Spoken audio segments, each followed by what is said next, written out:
welcome back to CozyAnimeCookie, aka your girl Leisha, and we are diving back into this story called Mandemon. So when we left off, we found out that one of the instructors has transformed into a Mandemon. So yeah, let's dive in and find out exactly what that is. Oh, and also, I know in the last video there is the English translation titles and then the voiceovers. When the voiceovers speak, I am not going to talk. I'm just going to allow them to voice over, but I'm not going to reread what they just said. And I will do my best to pronounce the characters' names. If not, I'm just going to skip over their name and just keep going. But anyways, let's keep going. Mandemon? I ponder this word in my heart, chewing on it repeatedly. Mandemon. Has Kisaragi truly ceased to be a human?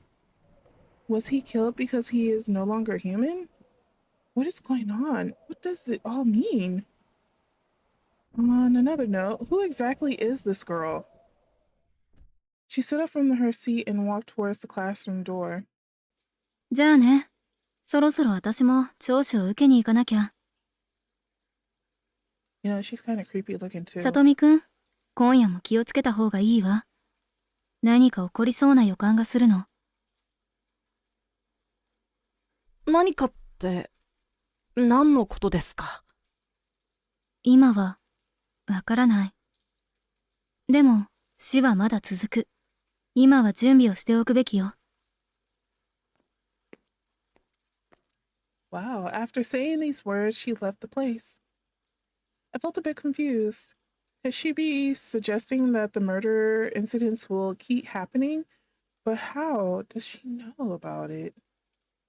Well, maybe I should just focus on my own business. What should I do next? Oops, save, save, save. Oh, where's my save button? Okay, well, there's no save, so I gotta pick one or the other. Go to the chicken coop. Hide in the corner. What is up with this hide in the corner? I should check on her to make sure she's okay. What the heck? How come I can't choose that? I have to hide in the corner?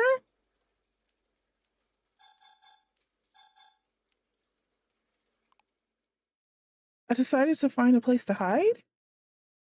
That is so weird. Hold on. Why would I need to hide in the corner? It would be quite risky to wander around now if the murderer is still in this school. However, to be honest, I don't remember much about this school to begin with, and even without a murderer, the current situation is already quite dreadful. After spending some time in the corner, I decided to return to the corridor and ask someone about the location of the dormitory. What? The quiet corridor was empty, devoid of any presence. The surroundings were incredibly quiet, with only the sound of rain outside the window and the rustling of the trees being blown by the wind. Why would it give me the suggestion to hide in a corner? Why couldn't I go to the other? Has the class monitor finished inquiry? There wasn't a single student in the classroom. Where could everyone have gone to at this time? To the dormitory? Duh! Suddenly a series of footsteps echoed as if coming from the other end of the corridor. Each footstep resonated softly in my ears. I instinctively stopped in my tracks and took a deep breath. Oh gosh. I turned around and glanced back. The end of the corridor was pitch black with nothing visible. Could it be? Could it be the murderer who killed Kisaragi? I began to regret being in the school building so late. I quietly walked in the opposite direction of the footsteps. Through the reflection at the end of the corridor, I saw a blurry figure behind me. Oh, great. Just great. My heart started beating faster, but I dared not stop to get a clearer look. The footsteps approached rapidly. I felt someone tap my shoulder with their hand. A chill ran down my spine. Just as I thought I was about to be caught,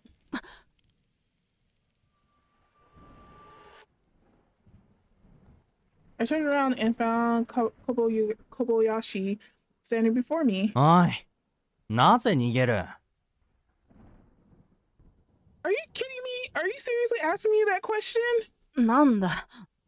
僕はてっきり。たくよ。そんなに怖がるなら、さっさと寮に帰るんだな。はい。でも、小林くんだってなぜ外に？俺は巡回に来ただけさ。委員長の頼みでな。まだ外にいる生徒がいないか確認してる。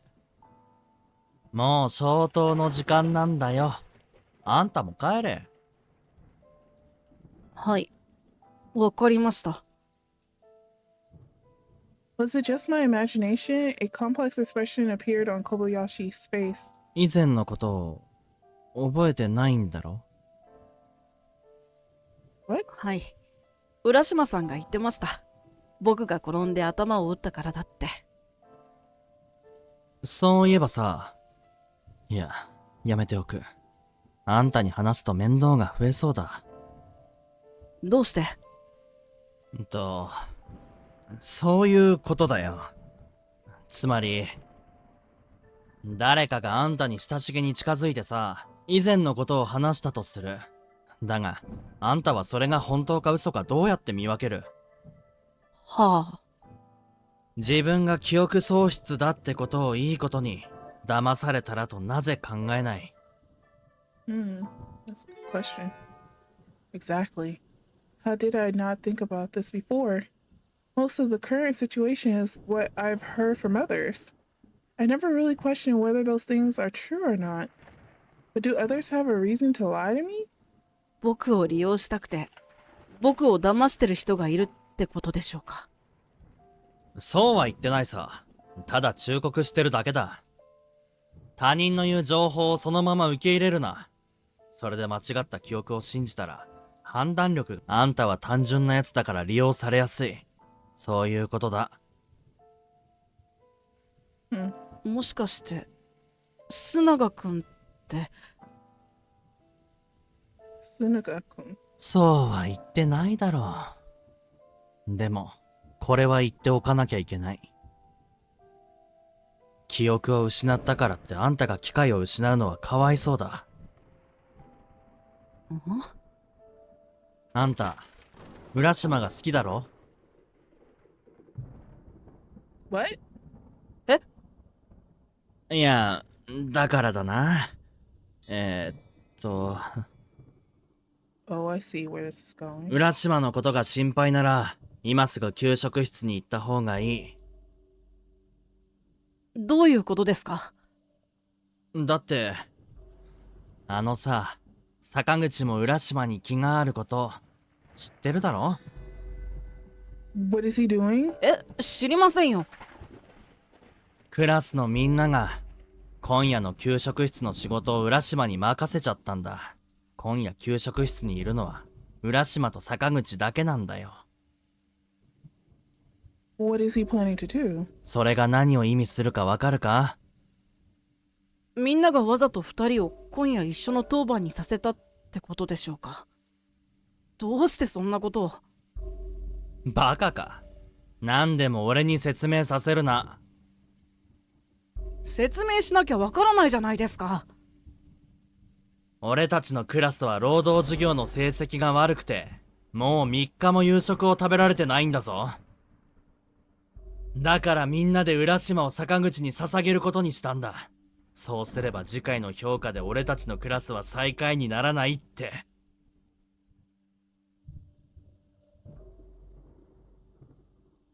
What? What? 浦島さんはこのことを知ってるんですか？多分知らないだろうな。偶然だと思ってるんじゃないか。毎晩給食室に勤務するのは高速で低学年と高学年が一人ずつだからな。それにこのことを本人に知らせたら彼女も行きたがらないだろう。クラスには当番表があって数人の生徒が今日休んで飛ばせば彼女を行かせることができる。だから本人に知らせる必要はないんだ。どうしてそんなことをするんでしょうか？ Why are they making Ruriko a sacrifice like this? Is it just for the sake of having dinner? あんたは本当に単純で純粋だな。話は終わった。どうするかはあんた次第だ。給食室はどこですか？あっちの方向だ。He gestured towards the window. 校舎から結構離れてるから雨具を持っていけ。I casually grabbed an umbrella from the school entrance and, without hesitation, opened it and charged into the pouring rain. Outside, the rain was pouring heavily, with large raindrops fiercely pounding on the roofs of the school buildings, creating a symphony of intense impact. The ground had turned into enormous puddles, muddy and treacherous, making each step feel like a tremendous effort, as the rainwater and mud made running even more challenging. My vision blurred by the rain, it seemed that even the buildings in front of me were difficult to distinguish amidst the curtain of rain. The sky occasionally echoed with mighty thunder, casting a heavy shadow over my heart, as if even my own breath had become difficult. I had no knowledge of the exact location of the kitchen, so I sprinted in the direction indicated by Kobayashi. As I ran, I glanced around, attempting to find the whereabouts of the kitchen. However, my vision was enveloped by a thick curtain of rain, causing all the buildings and signs to disappear into a blur. I could only continue to sprint in the direction pointed out by Kobayashi. Why? Why do I feel so anxious now? It must be because before I lost my memory, Ruriko had already become a significant person in my heart. Memories may fade, but feelings cannot be forgotten. Just then, something tripped me up.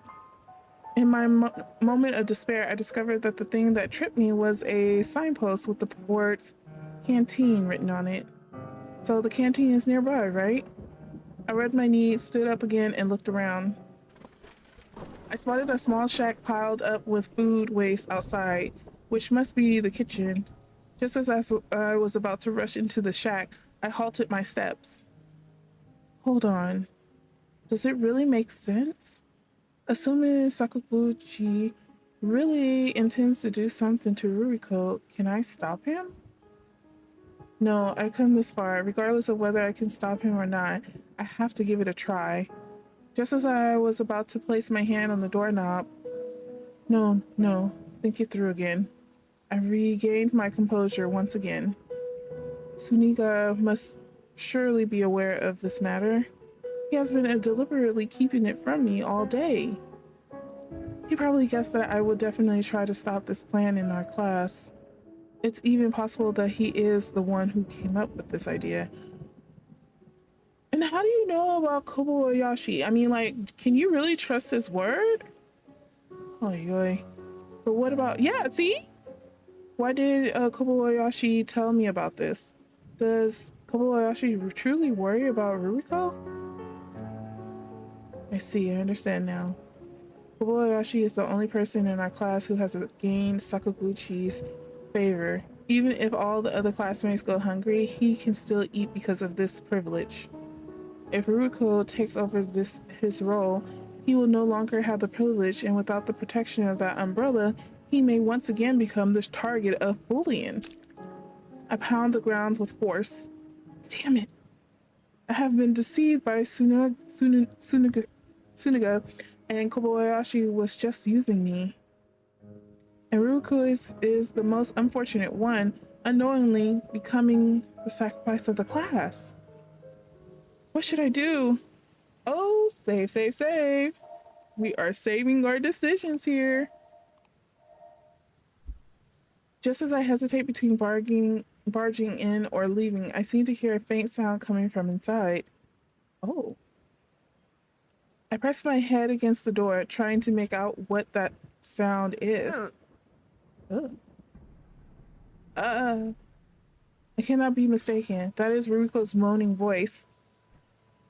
Sakaguchi, you beast! What have you done to Ruriko? Damn it. The situation is urgent, and I must make the decision. No, break into her! Save her! I don't care if Sakaguchi kills me or not. I've made up my mind to storm into the cabin. I took a deep breath and placed my hand on the door. Pushing open the cabin, darkness engulfed the interior.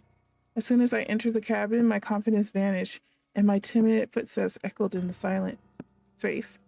At that moment, I caught a whiff of a metallic scent in the air. Oh my gosh. The metallic scent must be blood. Where could it be coming from?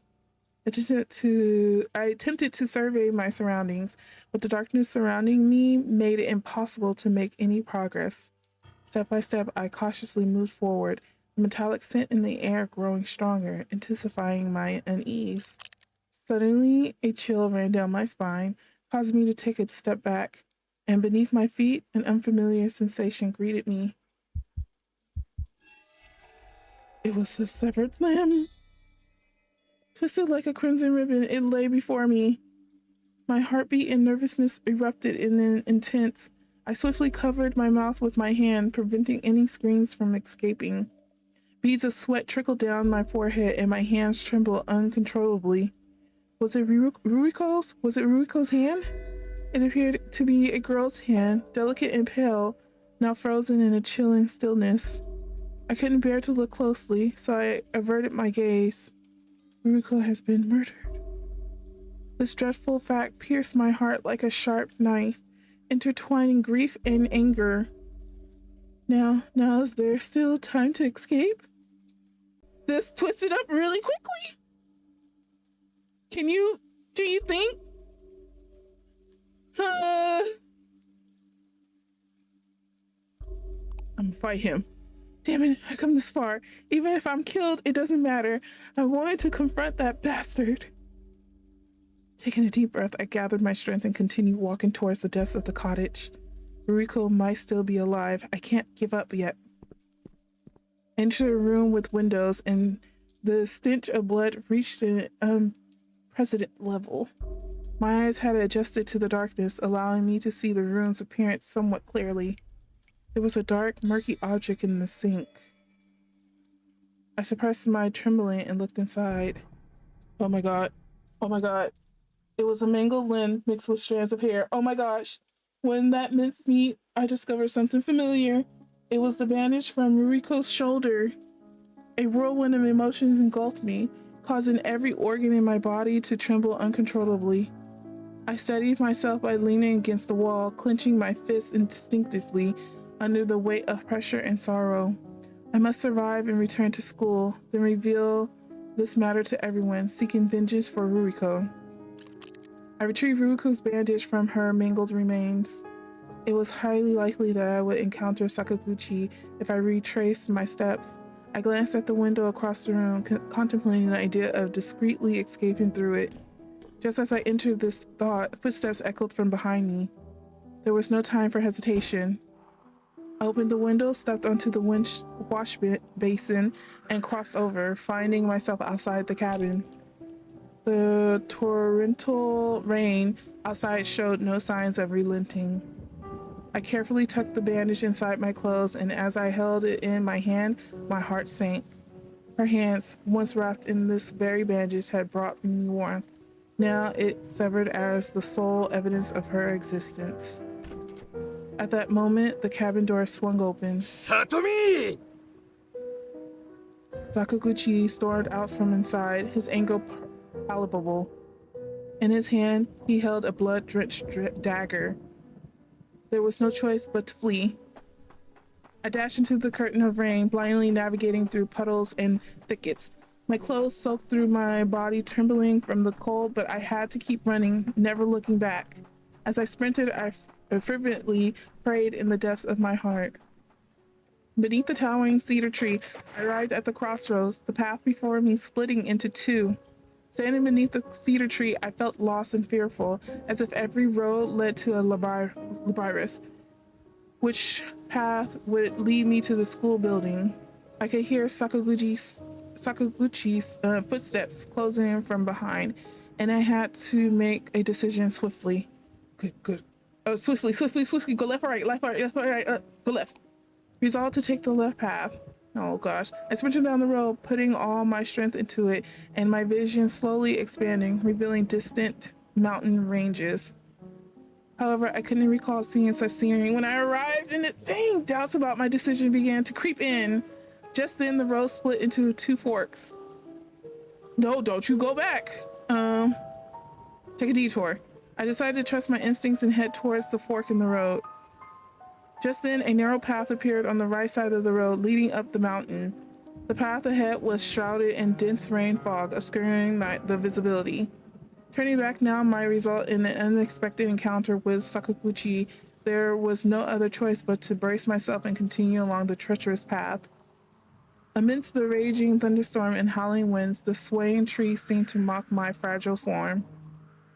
As I reached the end of the path, I was shocked to find myself standing at the edge of a cliff. Oh my gosh. The cliff was steep, and just looking at it made my legs go weak. In that very moment, footsteps echoed from behind. God dang it, it was Sakaguchi. Sakaguchi had caught up. His figure in the rainy night resembled a towering specter. Oh man, I don't make good choices here. In his right hand, he held a dagger, steadily closing on me step by step. 逃げんじゃねえ。何もしねえから。I don't believe you. 嘘だ。なぜルリ子を殺したんだ。ほう。てめえは見てしまったんだな。命だけは助けてやるつもりだったが、あれを見たからには、てめえを生きて返すわけにはいかねえ。He approached me step by step, and I had no choice but to step back, getting dangerously close to the edge of the cliff. 無駄だ。後ろは崖だからな。Suddenly, I stepped on nothing, losing my balance. A strong gust of wind brushed against my face, and rain mercilessly pounded on my body. My body, under the force of gravity, plummeted towards the edge of the cliff. And then my consciousness plunged into the abyss.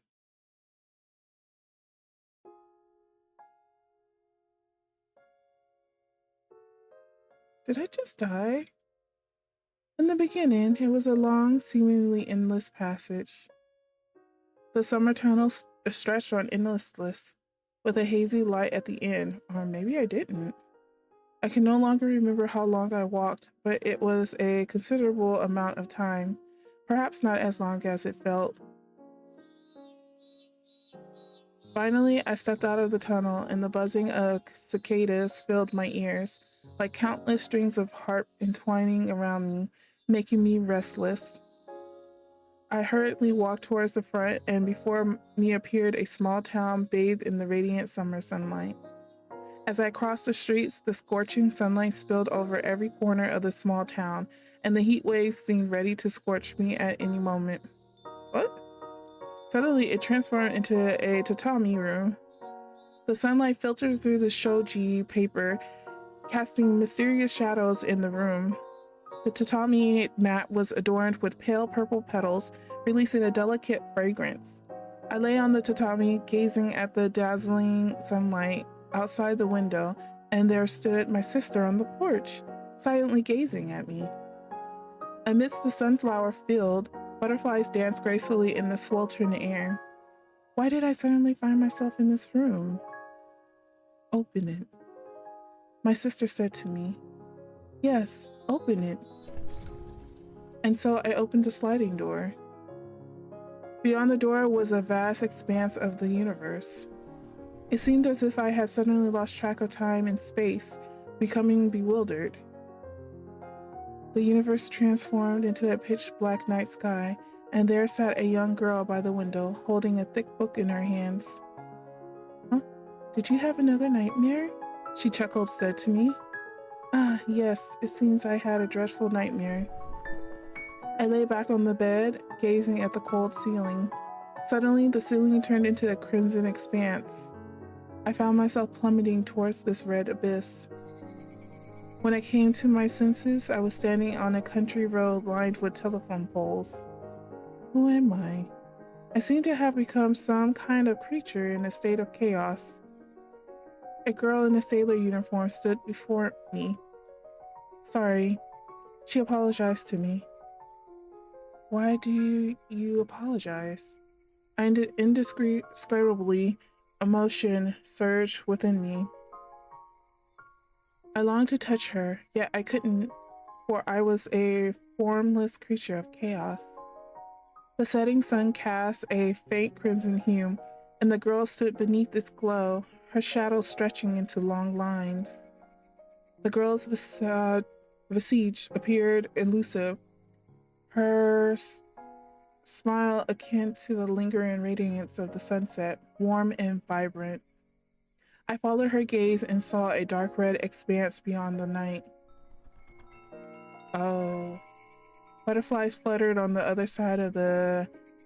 Okay, I know this is a flower.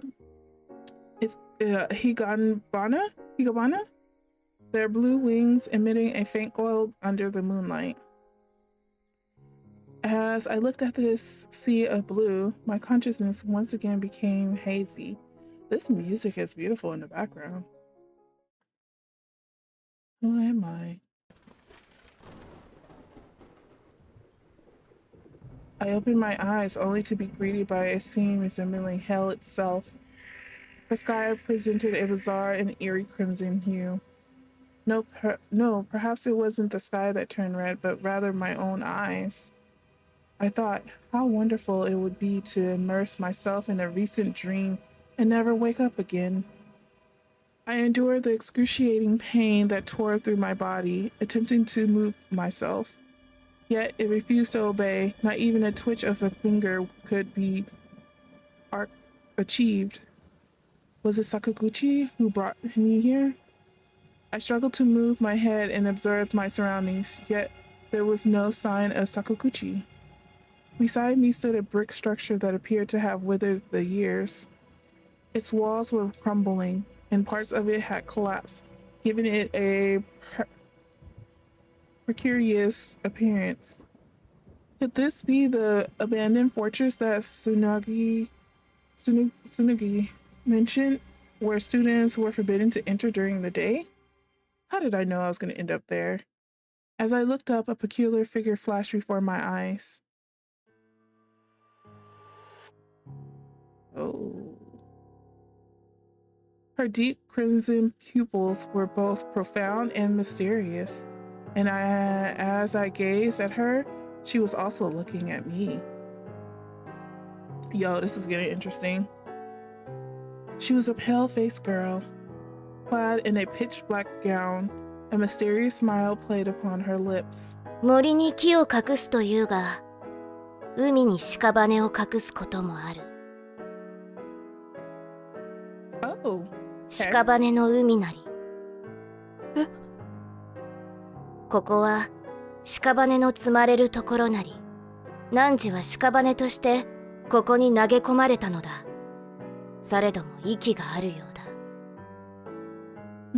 汝が見る草木は人間の屍を吸って育つものだ。だから美しいと感じるのだ。誰？ She gracefully leaped from the ruins, descending slowly and lightly onto the ground. お目にかかれて光栄である。わらわの名は源早瀬。竜の子だ。あるいはドラキュラと呼ぶ人もあり。Ah. わらわから見れば、この世は諸行無常、乗車必須である。今日の日に長き眠りより目覚め、汝に出会えたことを嬉しく思うぞ。Oh. I struggled to lift my head and looked at her. 弱き人の子よ。汝の非弱なるその朽ちかけた体は、もう長くは持たないであろう。故にそう身構えるでない。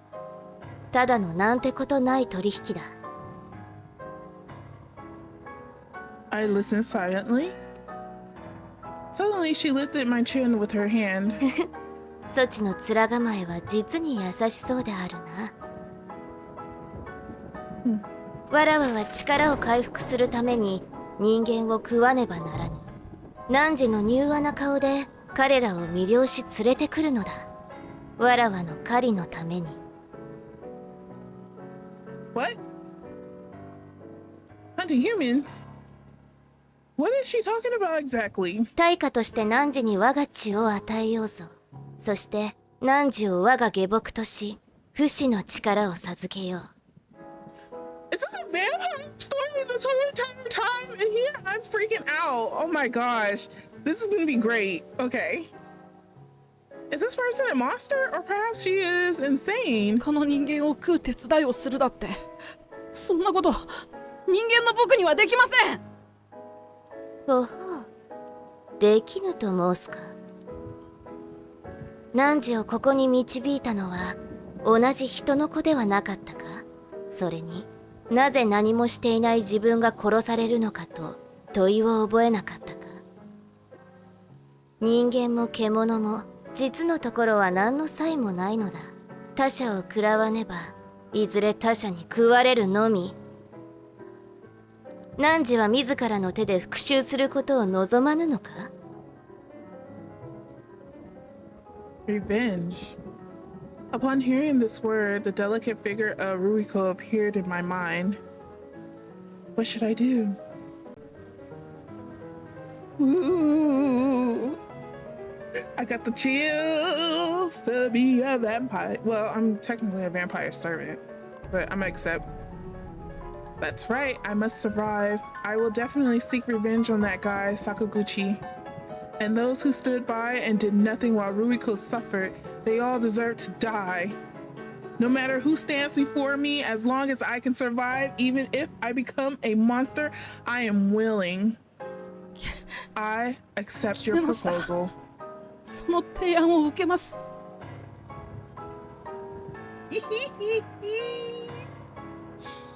And with that, my friends, I'm gonna try to make these videos at least 30 minutes long. I am gonna do a hard stop here. When we come back, we will dive even deeper into this story. I'm super excited because we are about to become a vampire servant. Oh my goodness, I was so scared about this. But anyways, I'll see you on the next one. I hope you have a great rest of your day, night, evening, or whenever you see this video. Comment down below, like and subscribe, and I'll see y'all in the next one. All right, bye.